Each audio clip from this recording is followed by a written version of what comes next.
نفس لوامہ کی کیٹیگری میں شامل کر دیتے ہیں۔ اور نفس لوامہ کی کیٹیگری میں سب سے اہم بات نوٹ کرنے کی یہ ہے کہ انسان اپنے دن کے جتنے بھی کام یا معمولات کرتا ہے اس کا موازنہ کرنا شروع کر دیتا ہے۔ یعنی اگر دن میں اس نے 9 اچھے کام کیے ہوتے ہیں تو ایک اس سے برا کام لازمی ہو جاتا ہے۔ یہ اس وجہ سے ہوتا ہے کہ اللہ رب العزت اس انسان کو نفس لوامہ کی کیٹیگری کے اندر اس نفس کے ذریعے اس کیٹیگری کے اندر لا کر اس بندے کو شرمندگی کا احساس ہوتا ہے۔ یہی وجہ ہے کہ جب نفس امارہ نفس لوامہ کی کیٹیگری کے اوپر ہوتا ہے تو وہ لازمی آپ کو شرمندگی کا احساس کرواتا ہے کہ سادہ لفظوں میں اگر کہوں کہ تم نے بڑی کوشش کی کہ تم یہ کام غلط نہیں کرو گے، یعنی اگر ہم نے 10 نیکیاں کرنے کا ارادہ کیا دن میں اور وہ 10 جو ہم نے ایک ارادہ کیا اور ان میں سے 9 کا ارادہ ہم نے پورا کر لیا اور ایک ہم سے نہیں ہو پایا، تو یہ نفس جو ہے نا ہمیں ملامت کرتا ہے، ہمیں شرمندگی کا احساس دلاتا ہے کہ تم نے یہ کام کیوں نہیں کیا، تم نے تو عہد کیا تھا۔ تو نفس لوامہ کی یہ کیٹیگری بہت اچھی ہے جس میں کافی حد تک انسان گناہ، نافرمانی اور اپنی مرضی چلانے کے اوپر قابو پا لیتا ہے۔ اس کے بعد ہماری تیسری کیٹیگری آتی ہے جس کیٹیگری کے اندر نفس ملہمہ سے یہ نوازا جاتا ہے، یعنی اس نفس کی عادت جو ہے وہ نفس ملہمہ کی بن جاتی ہے، اس کی پرسنالٹی نفس ملہمہ کی بن جاتی ہے۔ یعنی یہ نفس اس حالت میں آ جانے پر انسان کا یہ نفس لوامہ کی پریکٹس کو اگر زندگی میں کرتا چلا جائے اور عادی ہو جائے تو نفس کے ان معاملات کو نفس ملہمہ کی کیفیت اس پر معاملات کو متوازن رکھنے میں اس کی مدد دیتی ہے۔ یعنی بات کرنے کا مقصد یہ ہے کہ جب انسان نفس لوامہ کی کیٹیگری میں یعنی 9 نیکیاں کرتا ہے اور اس کے بعد 10ویں اس سے ہو جاتی ہے اور بعد میں جب اس پہ پریکٹس کرتے کرتے وہ 10 تک پہنچ جاتا ہے تو پھر وہ نفس ملہمہ کی کیٹیگری میں آ جاتا ہے۔ یہاں پر آنے کے بعد اس نفس کو بآسانی پتہ لگ جاتا ہے کہ نیکی کیا ہے اور بدی کیا ہے۔ اس میں اگر کبھی انسان کو موقع ملے کہ وہ بدی کا کام کرے یا نیکی کا کام کرے تو وہ یقیناً جو ہے نیکی کو ترجیح دیتا ہے، اور اگر وہ کوشش کرے کہ سچ بولے یا جھوٹ بولے تو وہ یقیناً اس میں سچ ہی بولتا ہے۔ اس کی یہ وجہ ہے کہ اللہ رب العزت نے اس نفس کو نفس ملہمہ کی پوزیشن پر رکھا ہوتا ہے جو ہمیشہ اچھائی کی دعوت دیتا ہے نہ کہ برائی کی۔ سیم نفس ملہمہ کی پرسنالٹی پر رہتے ہوئے جب نفس اس کی ٹریننگ کو ایک عرصے تک کرتا چلا جاتا ہے تو پھر وہ نفس مطمئنہ کی پوزیشن میں آ جاتا ہے، اور نفس مطمئنہ اس حالت میں انسان کے زندگی کے تمام دین اور دنیا کے اچھے کام کرنا اور آسان ہو جاتا ہے۔ یعنی اللہ رب العزت ایسے بندے کو توفیق عطا کرتے ہیں نفس مطمئنہ کی جگہ پر۔ توفیق سے مراد یہ کہ اگر کوئی انسان نیکی کا ارادہ کرتا ہے تو اللہ رب العزت اس کے سامنے 10 آپشنز پرووائڈ کرتے ہیں، یعنی اس کے لیے وہ ایک نیکی کرنے کے لیے 10 طریقے سامنے آ جاتے ہیں، جس کی وجہ سے نفس مطمئنہ کی جگہ پر آنے کی وجہ سے وہ بندہ زیادہ سے زیادہ اللہ کے لیے اور اللہ کی رضا کے لیے اور اپنی آخرت کو سنوارنے کے لیے اور اپنی بقا کے لیے اور اپنے تزکیے کے اوپر عمل کرتے ہوئے اپنے نفس کو تربیت دیتا ہے۔ یہ تو بات ہو گئی ہمارے نفس کی۔ ان باتوں سے ہمیں کافی حد تک اندازہ ہو گیا ہوگا کہ اللہ رب العزت نے انسان کے نفس کو کس طرح موڈیفائی کیا ہے، یعنی انسانی نفس کس طبیعت کا حامل ہوتا ہے اور کس قسم کے معاملات کو وہ اپنی زندگی میں پریکٹس کے طور پر گزارتا ہے۔ ابھی اس سے آگے جو مرحلہ شروع ہوتا ہے وہ شروع ہوتا ہے لطیفہ نفس کی بیداری کا۔ لطیفہ نفس کی بیداری کا ٹائم، نفس کی ٹریننگ اور لطیفہ نفس کا بیدار ہونا دونوں اپنی اپنی جگہ مختلف عمل ہے۔ یاد رہے، لطیفہ نفس کی ٹریننگ کو مطمئنہ تک الگ رکھیے گا اور لطیفہ نفس کی بیداری کو الگ رکھیے گا تاکہ آپ بآسانی سمجھ پائیں، جس کی وجہ سے بآسانی تمام باطن کے معاملات کو سمجھنا آپ کے لیے اور آسان ہو جائے گا۔ لطیفہ نفس کی بیداری سے پہلے نفس کے اعمال کی کتاب کی بیس پر لطیفہ نفس کی بیداری انحصار کرتی ہے، کیونکہ قدرت کا قانون ہے جیسا بویا جائے گا ویسا ہی کاٹو گے۔ اسی لیے خود کا موازنہ اور اس مقام پر کرنا بہت ضروری ہو جاتا ہے کہ لطیفہ نفس اگر نفس کی ٹریننگ کے بغیر بیدار ہو جائے تو یقیناً وہی نکلے گا جو سالک کے اندر ہوگا۔ یاد رہے، انسان یا سالک کے عمل زندگی اس کے یا نفس کا موازنہ ہی ڈیسائیڈ کرتا ہے کہ روحانیت یا قرب اللہ کے راستے میں یا سلوک کے راستے میں نفس کس شخصیت کا مالک ہے، ورنہ انسان غلط راہ کا مسافر ضرور بن جاتا ہے۔ اس لطیفہ نفس کی بیداری پر ہی بہت بار انسانی وجود شیک ضرور کرتا ہے۔ شیک سے مراد یعنی اس کا نفس ڈاواڈول ضرور ہوتا ہے کہ اب آگے کیا ہوگا۔ لطیفہ نفس کی بیداری پر ہی نفس کا انتخاب کیا جاتا ہے۔ یہ وہ مقام ہوتا ہے جہاں اس انسان کے نفس کو چن لیا جاتا ہے۔ اللہ رب العزت فرماتے ہیں کہ ہم ہدایت کے راستے پر چلنے والے نفوس کو چن لیتے ہیں، تبھی یہ لطیفہ نفس کی بیداری کے مقام پر آ کر اس نفوس کو حق کے راستے پر چلنے کی قوت عطا کرتا ہے۔ یہ وہ دوسرا موقع ہوتا ہے جہاں اس نفس کے لیے جہاں اسے کچھ خصوصیات سے نوازا جاتا ہے، جس کا مقصد عام نفوس سے روحانیت والے نفس کی تربیت سے کرنا مقصود ہوتا ہے۔ یہی وجہ ہے کہ جہاں اس نفوس کو دو راستے یا کہہ لیں دو آپشن اللہ پرووائڈ کرتا ہے۔ ایک وہ راستہ جہاں پر عالم خلق میں رہتے ہوئے انسان اپنی یا سالک اپنی آخرت کی حصول کے لیے عمل کرے اور اپنے نفس کو جو ہے تربیت دے۔ دوسرا عالم اسفل، یعنی عالم اسفل وہ مقام ہے جہاں پر بد شیاطین جنات مخفی مخلوقات سے رابطے کو بحال کرنا ہوتا ہے۔ یہ سالک یا اس انسان پر منحصر ہے کہ وہ کس راستے کا انتخاب کرتا ہے۔ لطیفہ نفس کی بیداری پر سالک کا نفس آپ صلی اللہ علیہ وآلہ وسلم کی بارگاہ میں حاضری نصیب کرتا ہے، جس کی وجہ سے لطیفہ نفس کی بیداری ہونے کی باعث اس نفس کو اس بارگاہ تک رسائی ہو پاتی ہے جہاں وہ نفوس کلمہ گو ہوتے ہیں۔ ہدایت کے راستے پر ثابت قدمی کو حد ممکنہ نبھانے پر عزم کر لیتا ہے۔ لطیفہ نفس کی بیداری پر ہی نفس کو آزمائش کے ترازو پر تولنے کا مرحلہ شروع ہوتا ہے۔ یہ وہ موقع ہوتا ہے جہاں پر اس نفس کے لیے لطیفہ نفس بیداری کے اس درجے پر آتا ہے۔ لیکن اگر نفس کا تزکیہ حق اور باطل میں سے حق پر ہوا ہو تو ہی یقیناً اقرار کلمہ نصیب ہوتا ہے، اور اگر باطل پر ہوا ہو تو بارگاہ میں جائے بغیر شیاطین کی سرپرستی پر انحصار کرتا ہے۔ پھر اس موقع پر نور حق کی بجائے باطل کا نور وجود کے نفس میں شامل ہوتا ہے، اگر اس کا لطیفہ نفس کی بیداری پر اس انسان کے نفس کی تربیت ان اصولوں کے مطابق نہ ہوئی ہو جو راہ حق کا مسافر ہوتا ہے۔ تو راہ حق کا مسافر اگر وہ ہو تو راہ حق کے راستے میں قرب اللہ کے لیے سر خم زندگی گزارنے کی وجہ سے اللہ رب العزت لطیفہ نفس کو راضیہ مرضیہ اور کاملہ کا درجہ نوازتا ہے، جہاں پر ایسا نفس سر خم راہ حق میں ساری زندگی تزکیۃ النفس پر انحصار کرتا ہے، راضیہ مرضیہ اور کاملیہ کو انجام دینے کے لیے اس سفر کا آغاز کرتا ہے۔ روحانیت کے راستے پر لطیفہ نفس کی بیداری کے بعد راضیہ مرضیہ اور کاملہ کا درجہ ملنے پر، راضیہ کا مطلب ہے جو رب کی مرضی اس پر راضی ہونا، یہ اس نفس میں شامل ہوتا ہے۔ مرضیہ کا مطلب جو رب کرے اسے قبول کرنا، اپنی نفی کرنا، یہ اس نفس میں شامل ہوتا ہے۔ کاملہ کا مطلب جو رب کہے اسے کرتے رہنا، یعنی حکم کی تعمیل، دین اسلام، سنت اسلام، حقوق اللہ اور حقوق العباد میں اپنی نفی کرنے کے بعد حکم کی تعمیلی کرتے رہنا، یہ اس نفس کا کام ہوتا ہے۔ اس سے آگے شروع ہوتا ہے روحانیت کے مسافر کا سفر۔ باقی لطائف کی بیداری کا مرحلہ جب لطیفہ نفس راضیہ مرضیہ اور کاملہ کے ترازو پر پرکھ لیا جاتا ہے، یعنی حق کے اس باطنی سفر میں باقی لطائف کو جو عالم امر سے منسوب ہیں، ان کی بیداری کا مرحلہ تب شروع ہوتا ہے جب نفس کاملہ کے مقام پر یا باطن کا دوسرا لطیفہ کوئی اور بیدار نہیں ہوتا اگر باطن میں نفس کاملہ کے مقام پر نہ جا پہنچے۔ باطن میں یہ پہلا لطیفہ ہے جو پہلی نور کی تجلی سے بیدار ہوتا ہے اور کاملہ تک کا سفر پورا کرنے کے بعد تابع ہونے کے سفر کا آغاز کرتا ہے۔ یاد رہے لطیفہ نفس حاصل ہو جانے کے بعد بھی سالک کا طرز زندگی اور عمل زندگی نفس پر موازنہ رکھنا اور تزکیہ کی پریکٹس کو جاری رکھنا بہت ضروری اور اہم ہوتا ہے۔ تو ایک عام انسان جب اپنے آپ کو ٹیلی کرنے کی کوشش کرتا ہے، آبزرو کرنے کی کوشش کرتا ہے، تو اس کو پتہ ہوتا ہے کہ اس کے ساتھ ایک جسم ہے، اس کو اللہ تعالیٰ نے ایک جسم عطا کیا ہے، ایک روح عطا کی ہے اور ایک نفس عطا کیا اور ایک قلب۔ دل کے فیصلوں کو عقل پر فوقیت دینا اور دماغ کے فیصلوں کو دل پر فوقیت دینا، یہ انسان کا عمل زندگی ہوتا ہے۔ ضمیر زندہ ہوتا ہے اور ضمیر مردہ ہوتا ہے، یہ انسان کی روح کی کیٹیگری ہوتی ہے۔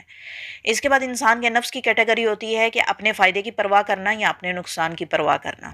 تو ان 4 بیسز کے اوپر ایک عام انسان جو ہے اپنی زندگی گزارتا چلا جاتا ہے، اور اس کو to the point basic knowledge صرف یہی ہوتا ہے کہ انسان کے وجود کے اندر صرف قلب ہے، روح ہے، نفس ہے اور اس کا دماغ ہے، اور اللہ رب العزت نے اس کو یہ جسم دیا ہے جس سے اس نے اپنی زندگی کے سارے دن گزارنے ہیں، اور ایک وقت آنا ہے اور اس نے چلے جانا ہے۔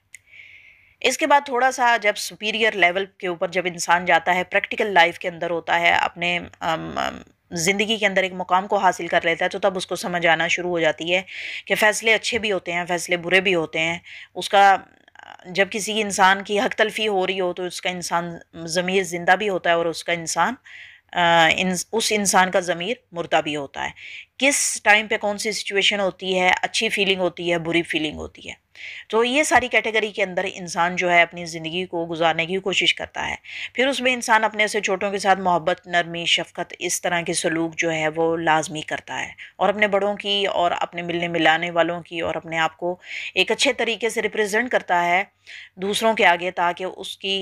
کے اندر، اس کے کردار کے اندر، اس کی پرسنالٹی کے اندر اس کو کافی حد تک اس چیز کا اندازہ ہو جاتا ہے کہ میرے لیے اچھا کیا ہے، میرے لیے برا کیا ہے، کسی کو کیا پسند آ سکتا ہے، کسی کو کیا پسند نہیں آ سکتا۔ تو ان بیسس کے اوپر انسان اپنی زندگی گزارتا ہے۔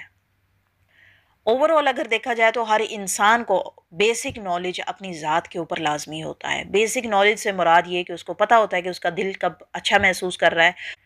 اس کو پتہ ہوتا ہے کہ اس کے ضمیر کی آواز کیا ہے، اور اس کو پتہ ہوتا ہے کہ اس کا نفس کس چیز کی چاہت کر رہا ہے۔ یہ ایک بیسک نالج ہے جو انسان اپنی زندگی میں استعمال کرتے ہوئے بآسانی اپنی زندگی کو گزارتا چلا جاتا ہے۔ لیکن جب بات آتی ہے روحانیت کی، اور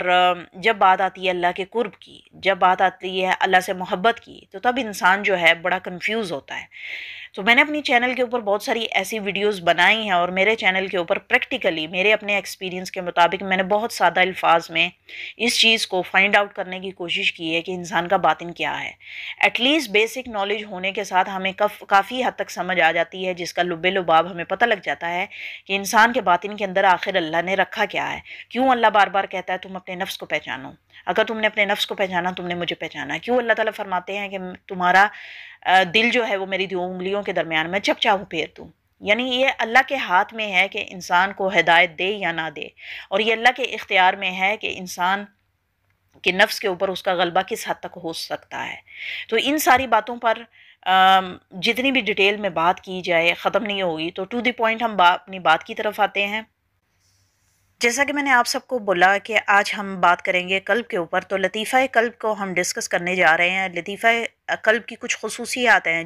کچھ درجات ہیں جن کو ڈسکس کرنا بڑا ضروری ہے، تاکہ ایک بیسک نالج جو ہے وہ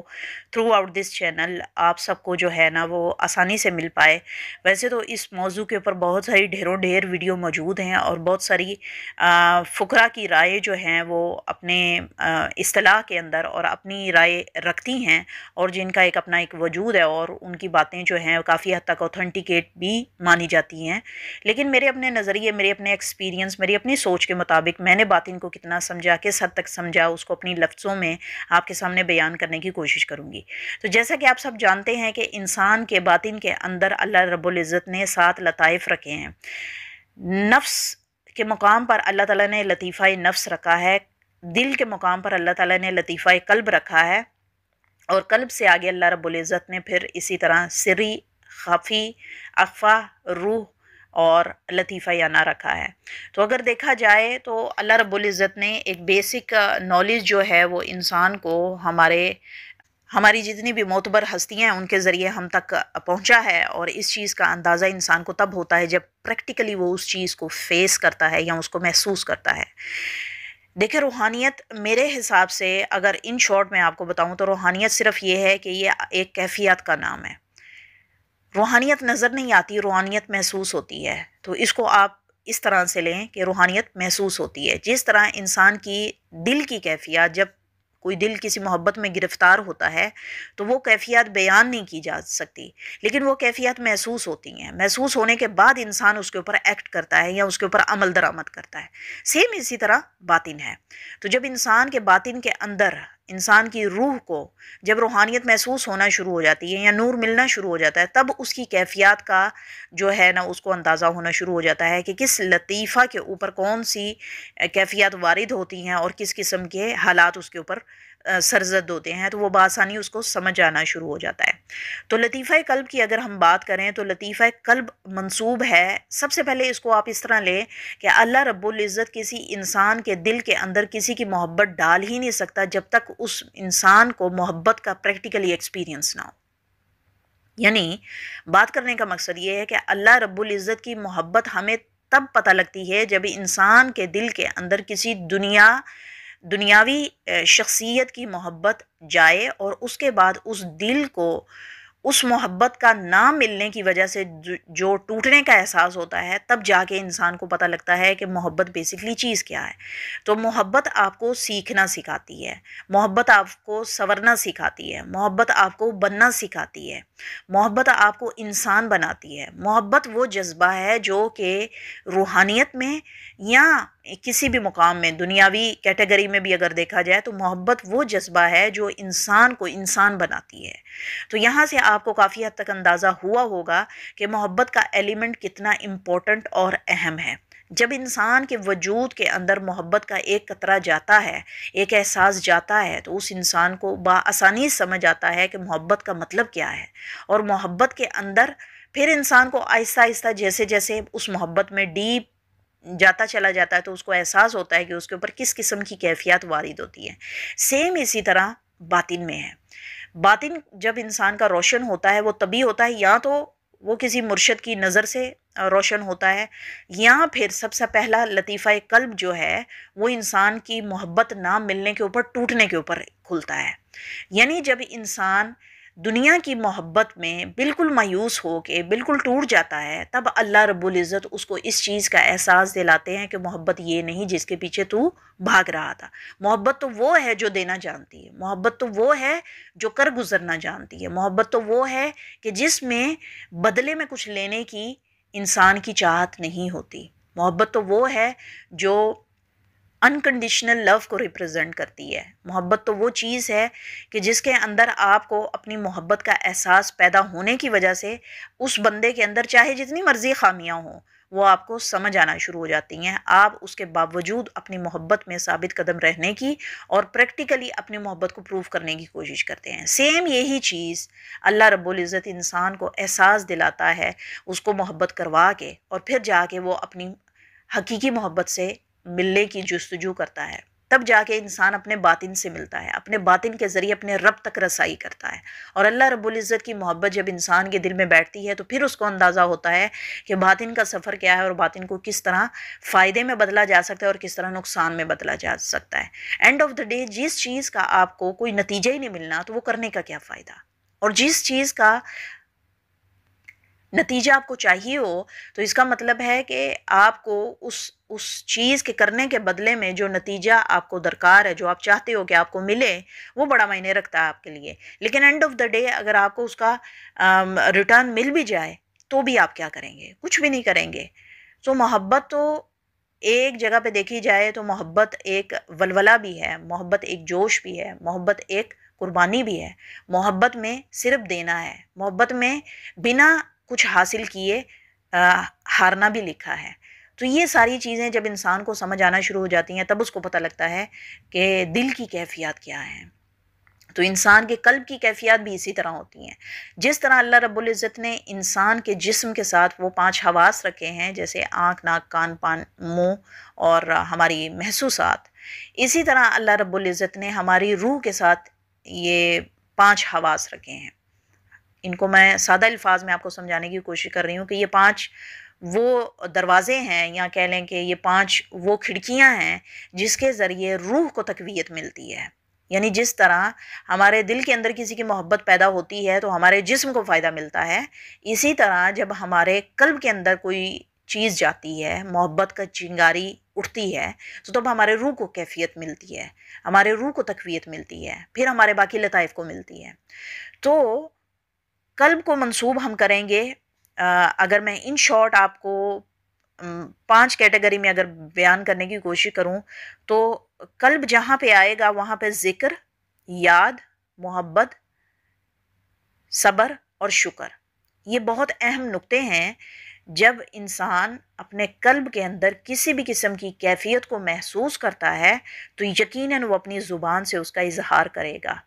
اور اگر وہ زبان سے اظہار نہ کر سکے یعنی ذکر نہ کر سکے تو وہ اس کی یاد میں ضرور گم ہوگا،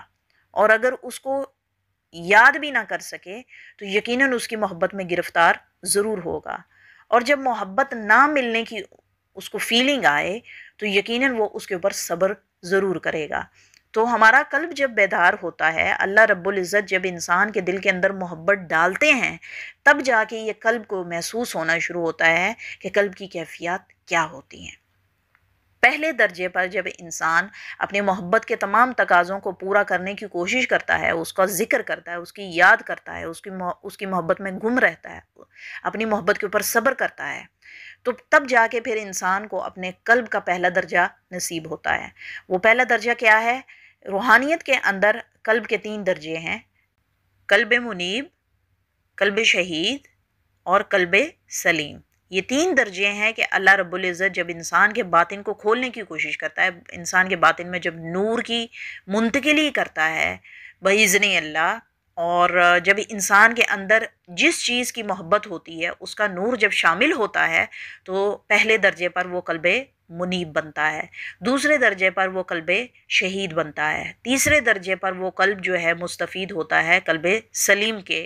ٹائٹل سے۔ اب یہ قلب منیب، قلب شہید اور قلب سلیم کیا ہے؟ سب سے پہلے قلب منیب جو ہے، یعنی اللہ رب العزت کسی انسان کو ہدایت دیتا ہے تو اس کے دل کو پھیر دیتا ہے۔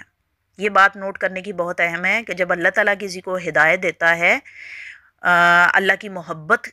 جب اس کو پتہ ہوتی ہے کہ ایک بندے کے اندر اللہ کی محبت ہے تو وہ اس کو ہدایت دیتا ہے، اور ہدایت جب دیتا ہے تو اس کے دل کو پھیر دیتا ہے۔ اس کے دل پھرنے سے کیا ہوتا ہے؟ اس کا قلب پھرنے سے کیا ہوتا ہے؟ پھر وہ انسان برائی سے اچھائی کی طرف راغب ہوتا ہے، باطل سے حق کی طرف سفر کا آغاز کرتا ہے، اور یہ وہ پہلا مقام ہوتا ہے لطیفہ قلب کا جب اس کے قلب میں پہلے نور کی منتقلی ہوتی ہے رب کے اذن سے۔ اس مقام پر سالک اگر پہنچ جاتا ہے تو وہ راہ حق کی تلاش میں سفر کرنا شروع کر دیتا ہے۔ یہ ہے وہ پہلا درجہ قلب منیب کا جو روحانیت کے راستے پر قلب کو نصیب ہوتا ہے۔ تو قلب منیب کا مطلب جو ہے وہ ہے حق کی طرف پھیرنے والا، یعنی اللہ رب العزت فرماتے ہیں قرآن پاک میں کہ تمہارا قلب میرے 2 انگلیوں کے درمیان میں جب چاہوں اس کو پھیر دوں۔ تو اللہ تعالیٰ سے دعا یہ کرنی چاہیے کہ اللہ رب العزت ہمیں وہ قلب عطا کرے جو اچھی بات کی طرف پھرے اور اس کے بعد دوبارہ پھر نہ لوٹے برائی کی طرف۔ اس کے بعد دوسرا درجہ قلب شہید ہے۔ قلب شہید کسے کہتے ہیں؟ یعنی جب اللہ کا دیا ہوا نور اس انسان کے باطن میں قلب کے مقام پر آ کر سفر کا آغاز کرنا شروع کر دیتا ہے،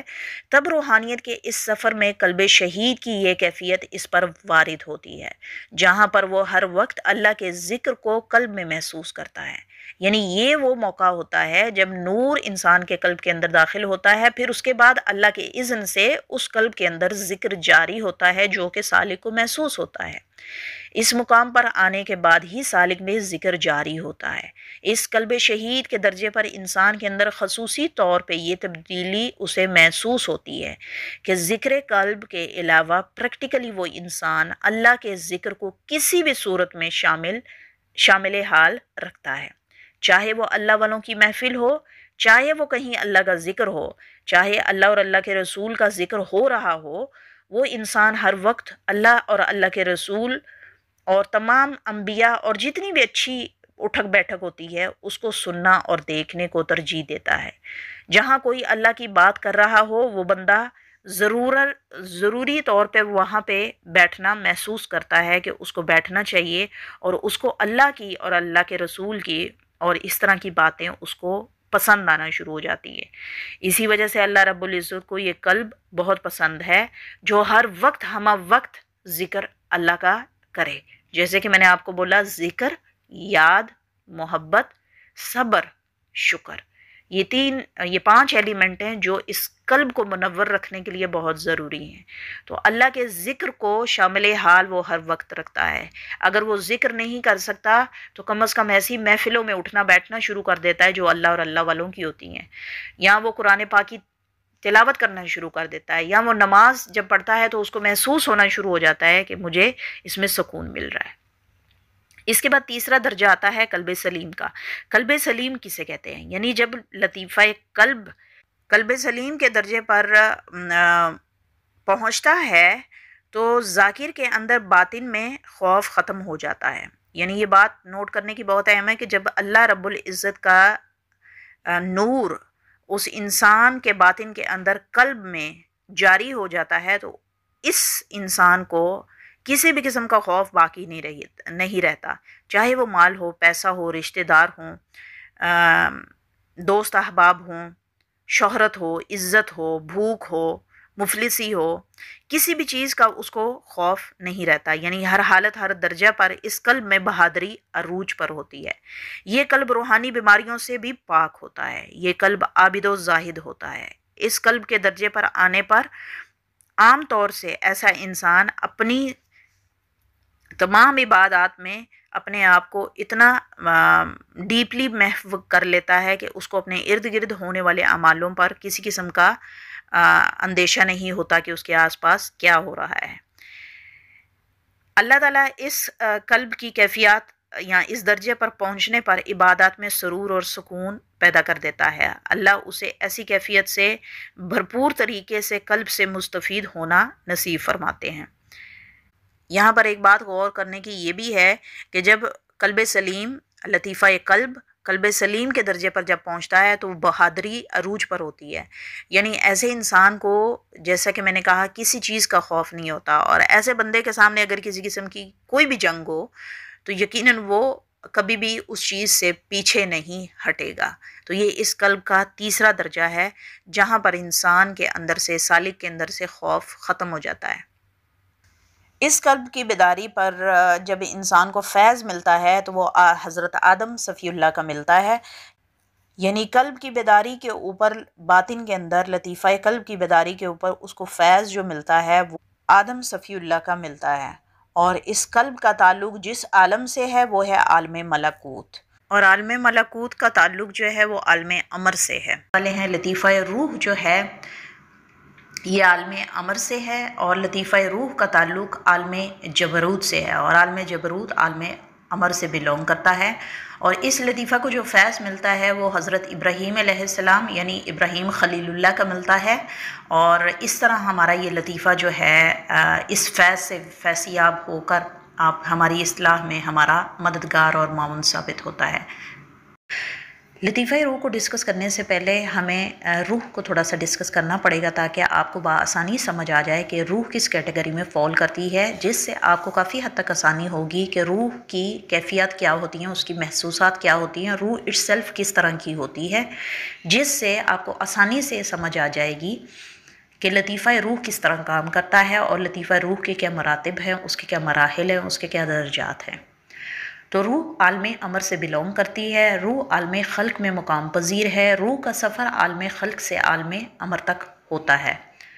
روح کے مختلف درجات ہیں جس میں لطیفہ روح جب بیدار ہوتا ہے تو کچھ درجات ہیں جو اس کو ملتے ہیں۔ لطیفہ روح بیدار ہونے کے بعد اس کو جو درجہ ملتا ہے وہ روح سلطانی کا ملتا ہے، اور اس کے بعد جو درجہ ملتا ہے وہ روح قدسی کا ملتا ہے۔ حقیقی طور پہ اگر ہم روح کو ڈسکس کریں تو روح کو جب ہم ڈسکس کریں گے تو ہمیں واضح طور پہ اس کی اپنی شناخت، اس کی اپنی شخصیت، روح کی کیفیت، روح کا اپنے وجود کا احساس ہو پائے گا۔ تو لطیفہ روح کو بآسانی سمجھنے کے لیے اور لطیفہ روح کی کیٹیگری جو آگے سمجھنے کے لیے ہمیں روح کو ڈسکس کرنا ہے۔ تو روح کو سمجھنا ضروری ہے، اور جیسا کہ آپ سب جانتے ہیں کہ روح اٹ سیلف اپنا ایک وجود رکھتی ہے، اپنا ایک مقام رکھتی ہے۔ انسانی جسم کے اندر ہو یا باہر ہو، کسی بھی قسم کی کیفیت اور حالت ہو، یہ روح ہی ہے جو انسان کو محسوس کرواتی ہے۔ اگر روح نہ ہو تو جسم کو کسی بھی قسم کی حرکت اور محسوسات اور کیفیت کا اندازہ نہ ہو پائے۔ اب روح کو مختلف خوبیوں یا مختلف کام کے لیے بھی ہم اگزامپل کے طور پہ سمجھ سکتے ہیں۔ اگر ہم سمجھنے کی کوشش کریں تو ہمیں پتہ چلتا ہے کہ ایک بیسک نالج کو سمجھنے کے لیے روح کو ہمیں سمجھنا پڑے گا کہ روح کس قسم کی ہوتی ہے، کس طرح کی دکھتی ہے، کس طرح کی محسوس ہوتی ہے۔ تو بیسک نالج کے پوائنٹ آف ویو سے اگر دیکھا جائے تو روح یہ ہے، روح روشنی سے بھی باریک ہے، روح ایک لطیف چیز ہے، روح سکڑتی ہے، روح پھیلتی ہے، روح احساس کرواتی ہے، روح ایک انرجی ہے، روح بھڑکتی ہے، روح چلتی ہے، روح ہوا کے ساتھ ہوا کی طرح سفر کرتی ہے، روح روشنی کے ساتھ سفر کرتی ہے، روشنی سے بھی تیز سفر کرتی ہے، روح ساؤنڈ ویوز کے جیسے ہے، روح حلول کرتی ہے، روح مقام بدلتی ہے، روح ایک زندہ جان ہے، روح کمزور ہوتی ہے، روح امر ربی ہے، روح عالم امر سے منسوب ہے، روح ایک جاندار ہے، روح ایک امر ہے، روح انسانی وجود میں مقام پذیر ہے، انسانی وجود عالم خلق میں مقام پذیر ہے، روح کو انتقال ہے عالم خلق سے عالم امر یا عالم برزخ تک۔ اب روح کے درجات کی بات کریں، جس سے ہمیں کافی حد تک آسانی سے اندازہ ہو جائے گا کہ روح کے درجات کو کیوں سمجھنا ضروری ہے۔ روح حیوانی یہ وہ پہلی کیٹیگری ہے جس سے ہمیں پتہ لگتا ہے کہ روح انسانی جسم میں مقام پذیر رہنے پر ضمیر زندہ ہونے یا ضمیر مردہ ہونے کا احساس دلاتی ہے۔ اس روح حیوانی کے ذریعے ہر انسان کے جسم میں رہنے کی وجہ سے یہ روح انسانوں والے دائرے میں رہ کر محسوس کرواتی ہے۔ یہی وجہ ہے کہ انسانی ضمیر زندہ ہونے تک یا جب تک انسان کو اپنے اندر کی آواز پہلی بار محسوس نہ ہو تو یہ کچھ نہیں کر پاتی، سوائے اس کے کہ انسانی جسم کے جاگنے کے اوقات تک بس روح حیوانی کی حالت میں رہتی ہے اور سونے کی حالت کے بعد روح سیرانی کی حالت میں بدل جاتی ہے۔ روح سیرانی کے نام سے بھی جانی جاتی ہے، جبکہ روح حیوانی جسم میں موجود رہ کر انسان کو خوابوں کی حالتوں سے واقفیت کرواتی ہے۔ اس سے اندازہ ہوتا ہے کہ روح ایک مقام سے دوسرے مقام تک جانے کی قابلیت رکھتی ہے۔ اب لطیفہ روح کو اگر ہم ڈسکس کریں تو ہمیں پتہ چلتا ہے لطیفہ روح کے تعلق کو اگر ایسے سمجھا جائے تو اندازہ ہوگا کہ یہ لطیفہ روح وہ ایک دروازہ ہے جہاں سے ہوتے ہوئے روح اپنے درجات کو عبور کرتی ہے۔ روح سلطانی کا درجہ حاصل ہونے کے بعد یہی روح انسان کے جسم کے اندر اپنا مقام حاصل کرتی ہے اور اپنی بادشاہیت کو واپس حاصل کر لیتی ہے۔ اس مقام کو حاصل ہونے سے پہلے سالک کو یا کسی انسان کو اپنے وجود میں روح کے ہونے کا احساس کبھی کبھی شعوری طور سے ہوتا ہے، لیکن لطیفہ روح کی بیداری پر روح سلطانی کے درجے کو پا لینے کے بعد اپنا کھویا ہوا مقام واپس حاصل کر لیتی ہے، جس کی وجہ سے مختلف عالم تک کا سفر کراتی ہے۔ تو اپنے ساتھ وہ لے کر جو بھی لوٹتی ہے اسے غلبہ بنائے رکھنے کے لیے اس انسانی جسم یا سالک کے جسم کے اندر بہت مددگار ثابت ہوتا ہے۔ اس درجہ پر روح کا وجود میں حرکت کرنا، روح کا جسم میں نور سمیٹنا، روح کا جسم سے نکلنا، روح کا جسم میں واپس آنا، ایک عالم سے دوسرے عالم تک جانا بہت آسانی سے اور سہل طریقے سے ممکن ہو پاتا ہے۔ اس سے اگلے درجے میں روح کو اور ترقی ملتی ہے، اس میں روح قدسی سے نوازی جاتی ہے، جہاں پر یہ قرب ذات قرب اللہ میں رہنے جانے اور آنے جانے کے قابل ہو جاتی ہے۔ اس درجہ میں بہت بار اللہ رب العزت کی طرف سے ایسے رازوں کو حاصل کر پاتی ہے جو اس روح کو بقا اور فلاح کے لیے مستفید ہونے میں مددگار ثابت ہوتے ہیں۔ روح کا اگلا درجہ فلاح ہے اور اس سے اگلا درجہ بقا ہے۔ قرآن پاک میں فلاح پانے والوں کا ذکر ملتا ہے جو کہ روح کے لیے ہے، اسی طرح بقا کا ذکر ملتا ہے جو کہ روح کے لیے ہے۔ فلاح اور بقا کے مقام یا درجوں کو حاصل کرنے کے لیے ایسی روح کو عالم برزخ کے مناظر کے ذریعے آگاہی ہوتی ہے، جس سے سالک اسے اپنی فلاح اور بقا کے قابل بنا سکتا ہے۔ اسی طرح ہم کہہ سکتے ہیں کہ یہ روح کے تمام مراحل ہیں جو لطیفہ روح سے جڑے ہوئے ہیں، اور لطیفہ روح سے جڑے ہوئے ان درجوں کو روح کی فلاح اور بقا کے لیے کوشش کرنا ضروری ہے، تاکہ آپ اور میں اس عالم خلق میں رہتے ہوئے عالم امر تک رسائی حاصل کرنے کے بعد اپنی خود کی اصلاح، روح کی فلاح اور بقا پر کام کر پائیں۔ تو لطیفہ سری تیسرے مقام پر آتا ہے اور اس کو لطیفہ سر اور لطیفہ سری کے نام سے جانا جاتا ہے۔ باطنی لطائف کا یہ تیسرا لطیفہ ہے۔ اس پر ہم بات کرتے ہیں کہ اس کا تعلق کس عالم سے ہے۔ تو لطیفہ سری کا تعلق عالم لاہوت سے ہے اور عالم لاہوت کا تعلق عالم امر سے ہے۔ اس لطیفہ کو باطنی فیض حضرت موسیٰ علیہ السلام کا ہے،